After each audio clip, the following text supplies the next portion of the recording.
This is it. Week 18, the season finale of the NFL regular season. And there is a lot up for grabs still, as we have a record of 20 teams with playoff hopes heading into the final week of the regular season. And there are so many different scenarios that can play out. And it is a lot. I'm going to post a link in the description box with all the different playoff scenarios. Last week I went 13-3 in my picks, which is, I believe, my best record of the season. And as we look into week 18 is a very tricky week, as we have teams that have already clinched a playoff spot and they aren't affected with their playoff seed. There are also teams that have clinched a playoff spot, but they can move up in seeding. And we have teams that are not in the playoff race at all, and they're either trying to have a strong finish to the year, trying to end the year on a win, or trying to spoil someone else's playoff hopes. Let's get right into the Week 18 predictions. And I also want to acknowledge that I'm trying to get better at responding to everybody's comments. I make it a goal of mine to try to respond to every comment, but I have been not doing well with that in the last couple weeks, and I do apologize for that. I am going to get better this week. Without further ado, let's get right into the Week 18 NFL predictions, the regular season finale. I'm going to go in a different order this week. I'm going to start with the games that don't have any playoff implications. Jets and Patriots. And it has been a disappointing year for the Jets. The season has not gone the way the Jets had hoped for. Aaron Rodgers injures his Achilles on the fourth play of the season, and it has been downhill ever since for the Jets. The good thing about the Jets is they have a very strong defense. The last couple of seasons we have seen how good this Jets defense can really be. And Robert Saleh, I imagine, is on the hot seat. I think it's possible that he could be one of those coaches that we do see getting let go. On Monday morning, the Patriots, they have won 23 out of the last 25 matchups against the Jets. This rivalry has been one-sided, winning 23 of the last 25, including the last 15 in a row. We've seen the Patriots give valiant efforts in this second half of the year. I did acknowledge that the Patriots would cover last week against the Bills. Because of how they've been on defense in the second half of the year, I anticipate a low-scoring game. I think this is going to be your 14-10 game of the week, and I'm going to pick the Patriots to make it 24 out of the last 26 and 16 in a row, as the Jets, they once again are on the losing end to the Patriots. And I do think that Robert Saleh, it's possible that he is let go on Monday. Broncos and Raiders. We saw these two in week 1 against each other, and the Raiders won in a very low-scoring game.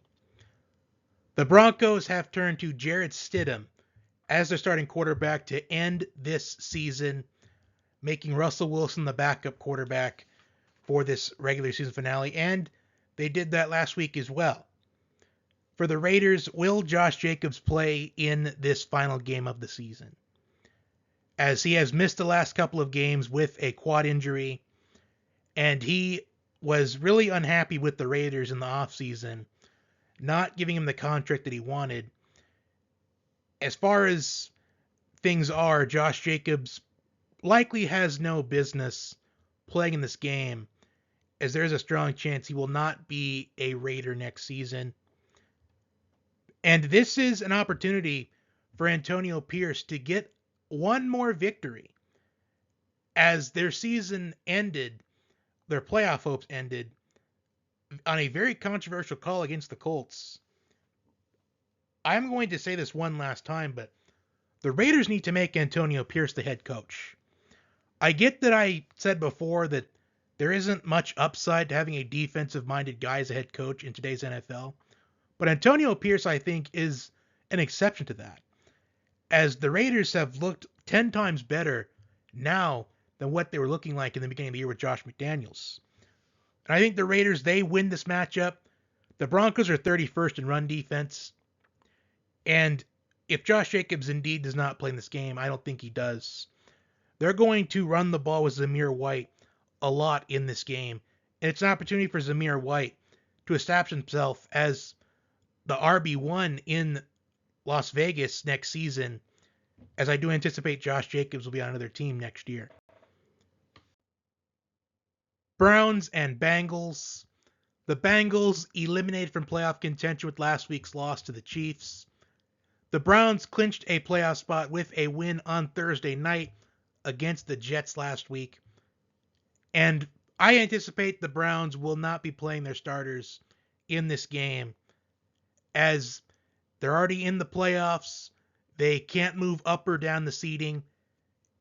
And I do think the Bengals win for that reason, with the Browns not playing their starters, as there really is no point to doing that if you are the Browns, knowing that you are the 5th seed and you're going on the road to take on whoever wins the AFC South in the wild card round, which is going to be a huge advantage for the Browns moving forward to next week.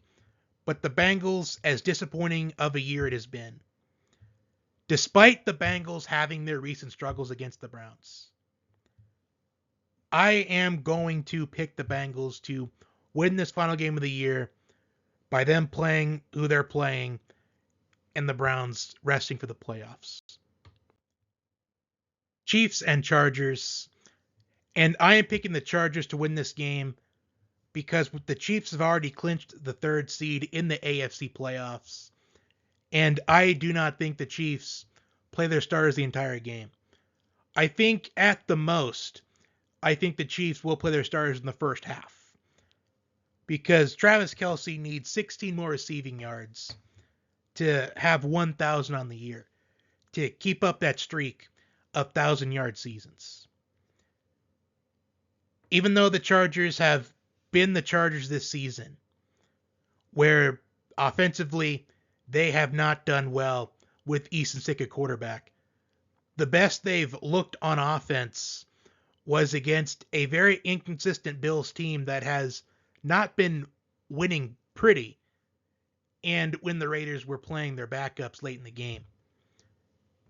I think this is going to be a low-scoring game, the Chargers winning it, because the Chiefs, they only play their starters for maybe the first quarter, first half, but I do think we'll see their starters play for a little bit so Travis Kelce can get those 16 yards.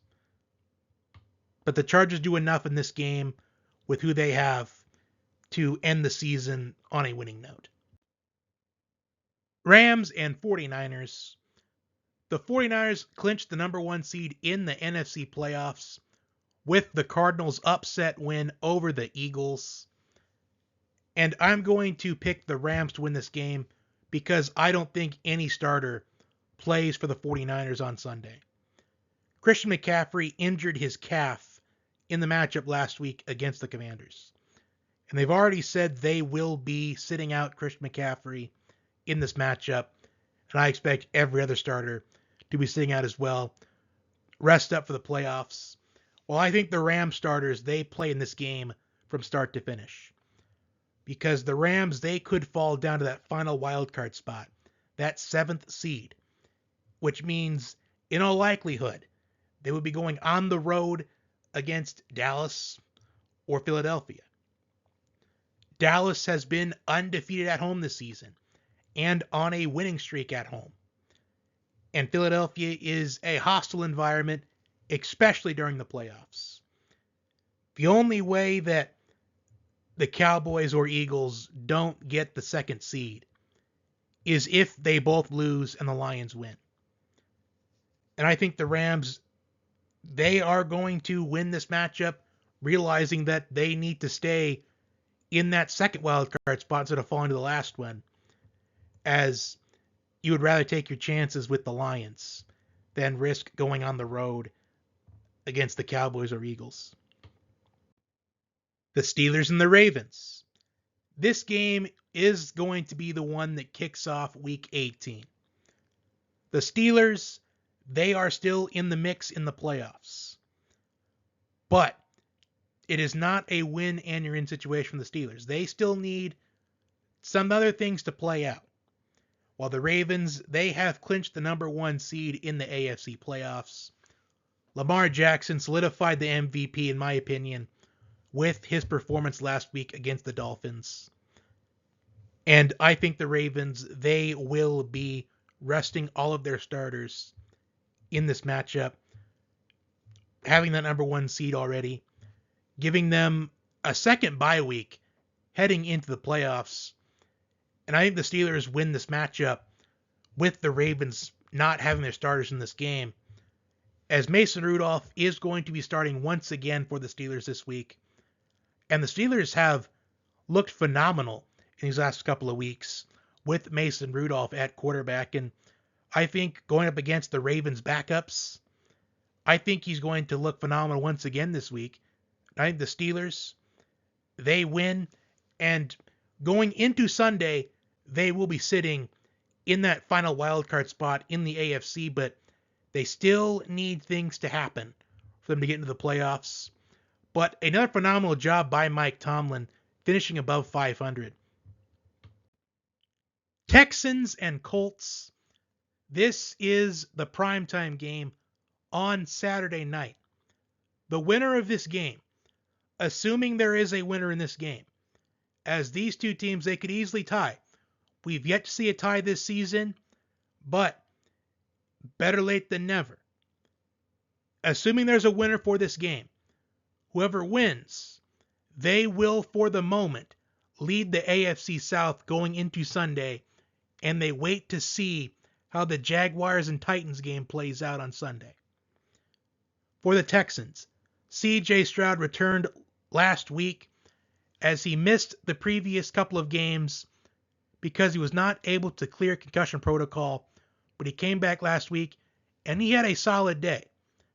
For the Colts, Jonathan Taylor came back a couple of weeks ago, and right now the Colts are in a position to make the playoffs. And I have talked a couple of times this season about C.J. Stroud going up against top 10 defense in the league. How the Texans, they struggle against top 10 defenses. Luckily for the Texans, the Colts are not a top 10 defense. I believe the Colts right now are 25th in total defense.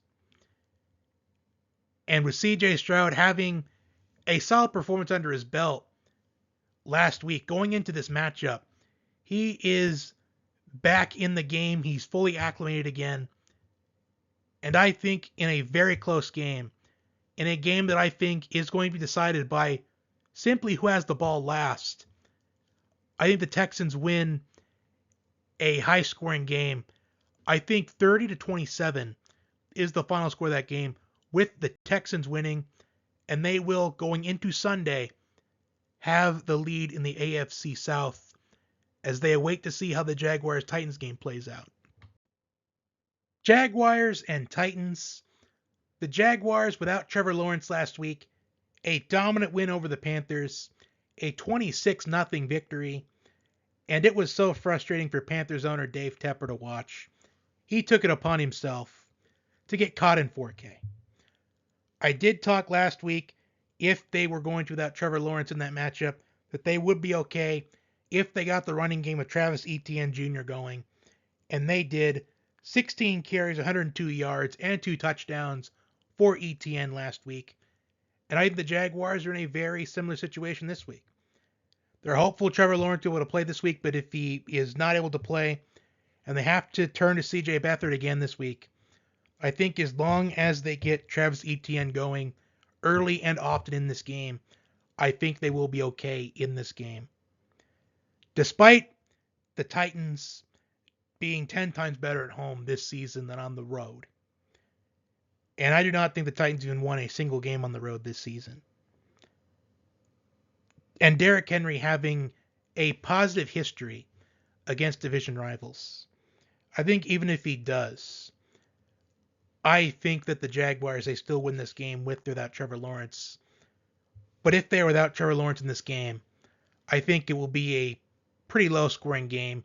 I'd say it'd be a ideally 17-13, but if Trevor Lawrence does play in this game, I think the Jaguars, they win by at least double digits. The Jaguars win this matchup and win the AFC South. Vikings and Lions. The Vikings, with a loss to the Packers last week, they ended up benching Jaron Hall at halftime and putting in Nick Mullins. And the Vikings, they still have a chance to make the playoffs. They just need a lot to happen this week, and winning against the Lions on the road, that is the start. And this game is very tricky to predict because the Lions, they are already in the playoffs, but we don't know if they're going to play their starters in this game because there is a possibility the Lions, they could still be the 2 seed in the NFC. But they would need to not only win, but have the Cowboys and Eagles both lose. And I think their starters do play in this game until they at least get a significant amount of a lead that they don't need to play anymore. Like if they go up 35-0 at the half, I anticipate that the Lions, they will pull their starters in that game. But a controversial loss last week for the Lions against the Cowboys on the road, and I'm honestly not surprised by that, considering Brad Allen has been one of the most controversial officials in the game. But there is still a chance the Lions can get the 2 seed. They just need Cowboys and Eagles to both lose, and anything can happen. I think the Lions, they take their chances with their starters in this game, realizing they can still be the 2 seed, because if the 49ers, they somehow lose early in the playoffs, if they're one and done, all of a sudden, the NFC side of the playoffs, they go through Detroit. But I think the Lions, they do win this game convincingly, and they play their starters most of, if not the entire game. Falcons and Saints, and this matchup could be one of the biggest matchups of the season. If the Buccaneers happen to lose to the Panthers, then the winner of this game will win the NFC South.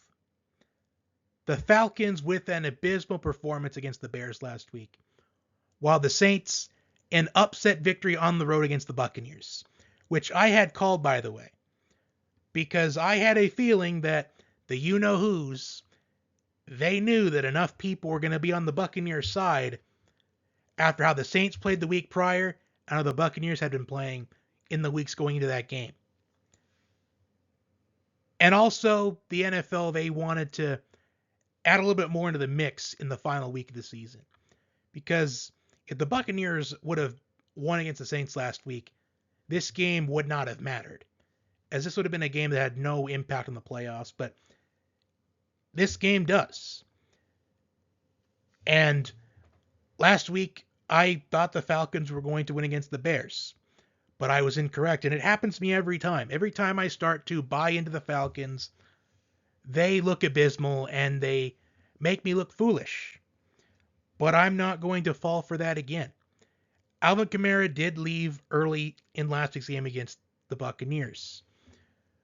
But I think even if Alvin Kamara does not play in this game, which the offense throughout several times this season has revolved around him, I think the Saints, they still get it done in this matchup.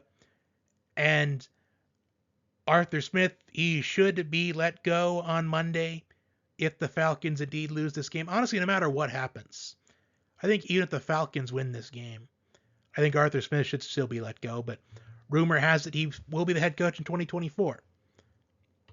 But I do think the Saints win, ending the Falcons' playoff hopes. And now the Saints, they await the results of Buccaneers Panthers. Buccaneers and Panthers. The Panthers were shut out last week by the Jaguars, and the Buccaneers, they had the opportunity to clinch the NFC South, but a loss to the Saints. But good news for the Buccaneers, it is win and you're in. However, if the Buccaneers lose and the Panthers pull off the upset, then the winner of the Falcons and Saints matchup will win the NFC South. Baker Mayfield is anticipated to be good to go for this matchup, and I personally would not be surprised if the Panthers pulled off the upset. Because the Panthers, they look like a better team than what their record states. As we've seen a couple of times this season, the Panthers have given some valiant efforts, but in those games they have fallen short. And it would be in the you-know-who's best interest to get the people all in on the Buccaneers, as it feels like their easiest win of the year, going up against the worst team in the league this season. And then that worst team in the league, they pull off the upset. That would be the biggest blindside of the NFL season by the you-know-who's. The last time they played each other was earlier in the season. It was only a 21-18 game. So the Panthers, they played that game very close. But I'm going to pick the Buccaneers to win this game, and I do not think it matters what goes down in the Falcons and Saints game, because I think the Buccaneers, they win this one. But I would not be surprised if the Panthers pull off the upset, considering they do say any given Sunday, NFL is a week-to-week process. Eagles and Giants. The Eagles with a shocking loss to the Cardinals at home last week. And the Giants, they did everything they could to upset the Rams, but a missed field goal at the end of that game, resulting in another Giants loss. But with Tyrod Taylor under center for the Giants, we have seen the Giants put up valiant efforts. They've been in a lot of close games with Tyrod Taylor under center. And I think it's possible that it could be the case again, as the Eagles defense, they have not looked good almost this entire season. Even the beginning of the year when they were winning these games, the Eagles got off to a strong start, but then they were letting teams back into games. And they even did it last week against the Cardinals. And the Cardinals, they took the win away from them. And the Eagles, they need to have a dominant win to build some confidence going into the playoffs, as the Eagles are right now heading into the playoffs really cold.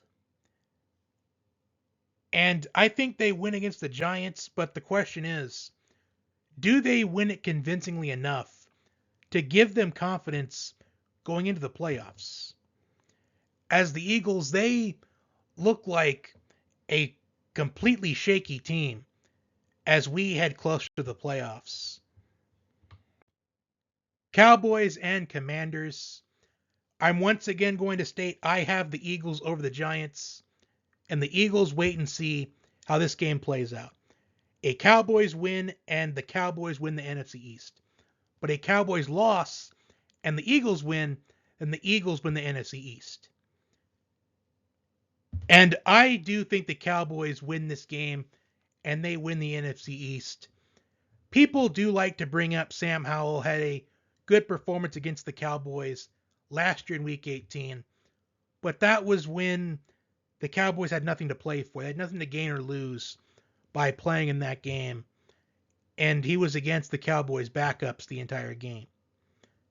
But now the Cowboys, they know they have to win this game to clinch the NFC East and to have home field for a playoff game or two if the Cowboys make it that far.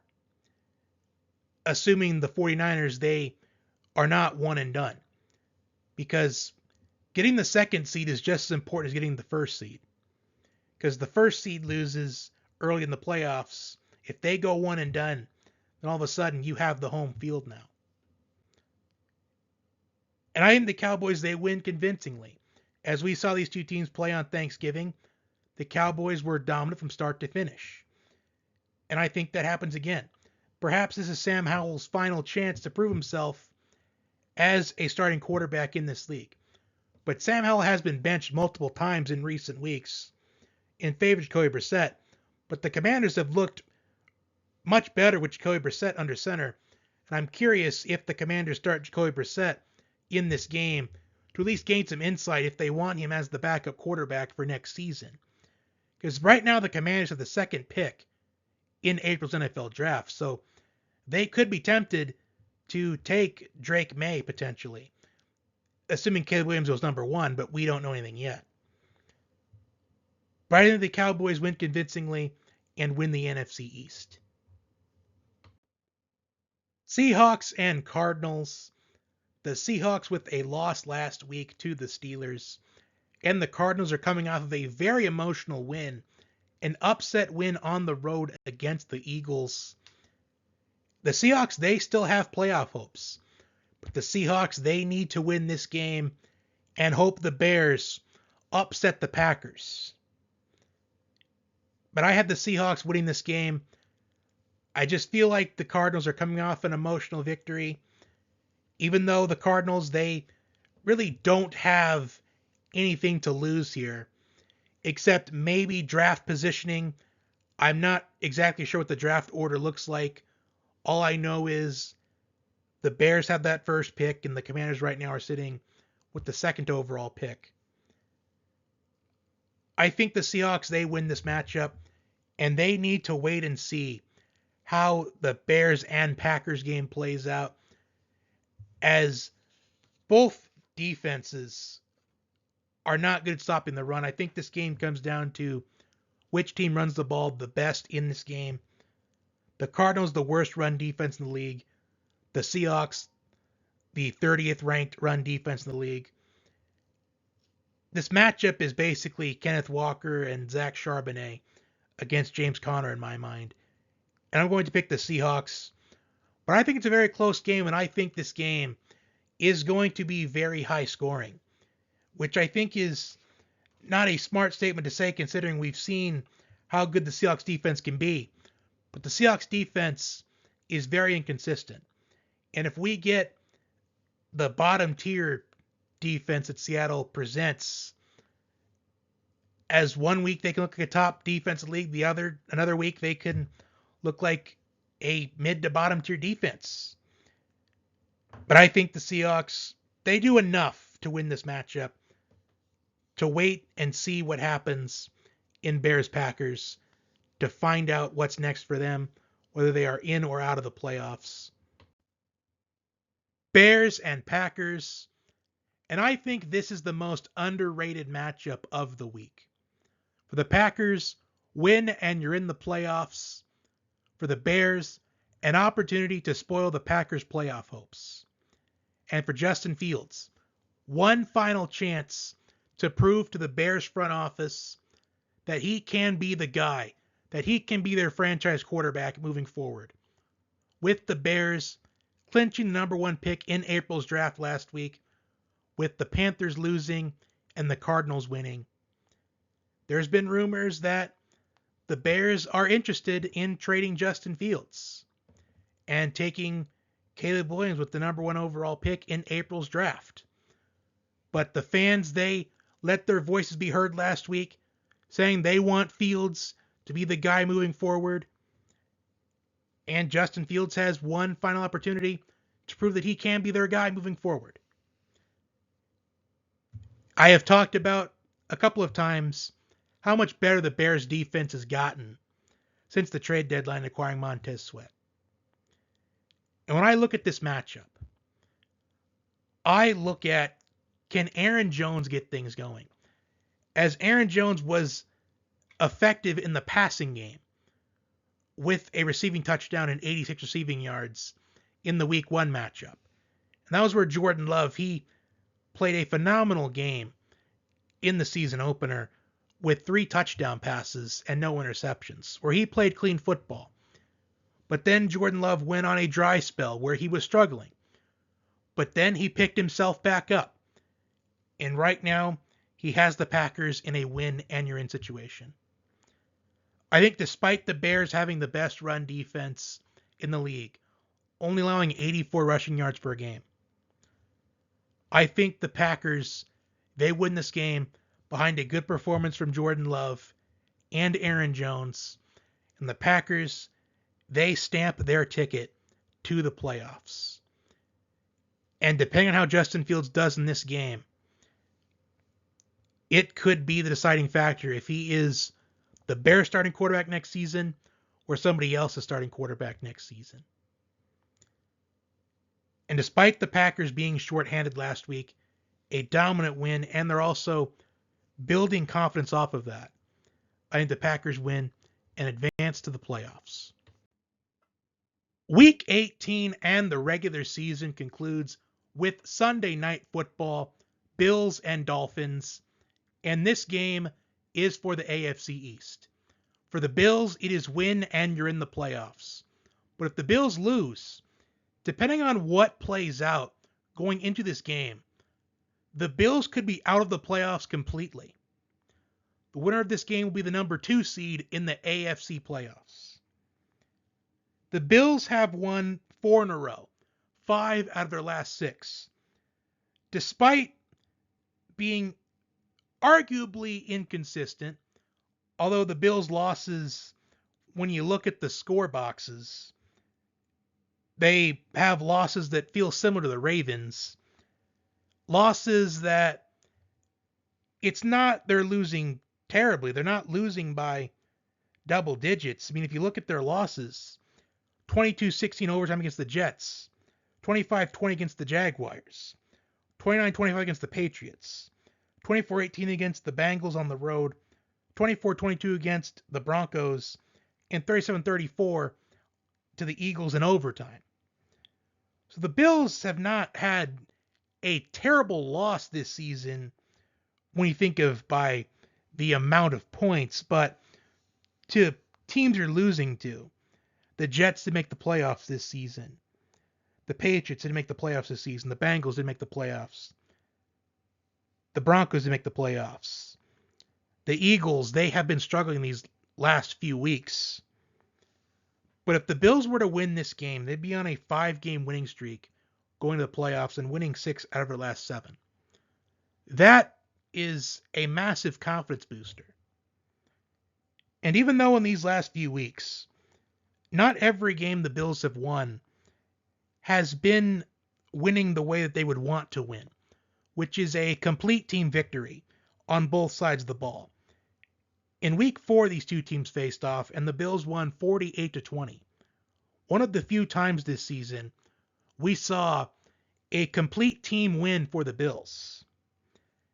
And the Dolphins, they have this current narrative around them where they can't win against teams that are above 500.